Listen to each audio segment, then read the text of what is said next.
ඔන්න අපි අද මාබල් කේක් හදන්න යන්නේ. අපිට ඉස්සෙල්ලාම ඕනි ඇස්ට්‍රා 250යි සීනි 250යි. ඊට පස්සේ පිටි 250යි බිත්තර 250යි පිරලම ගන්න. නැත්නම් අපි බිත්තර මේ 6ක් දානවා. සමහර බිත්තර ලොකු වෙන්න පුළුවන්, පොඩි වෙන්න පුළුවන්.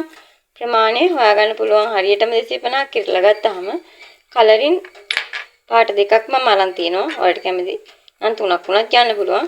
Vanilla, baking powder, fresh milk.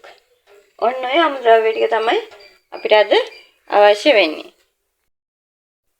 මුලින්ම බේකින් පවුඩර් ටික දාලා පිටි තුන් පාර හලා ගත්තා. ඊට පස්සේ සීනි ටිකයි ඇස්ට්‍රා ටිකයි දාලා බීට් කරන්න යනවා. ඉතින් අපිට එක පැත්තටම විතර බීට් කරගන්න ඕනේ. ඊට පස්සේ අපි බිත්තර ටික ටික දාගෙන ආයෙ බීට් කරනවා.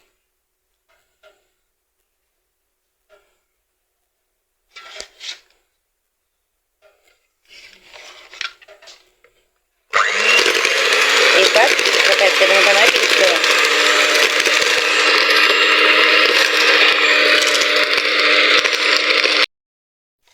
මේ අතරතුර වැනිලා අපි හදාගත්ත අලලා හදාගත්ත පිටි ටිකක් දාලා දැන් ආයෙ මික්ස් කරනවා.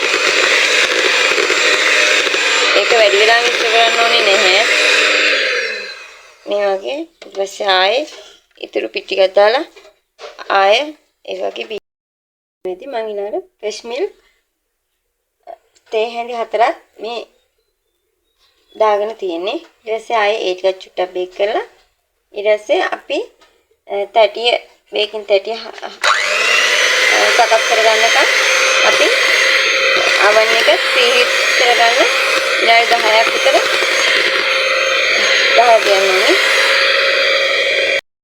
ඉන්න මේ විදිහට tray එක හදා ගන්නවා.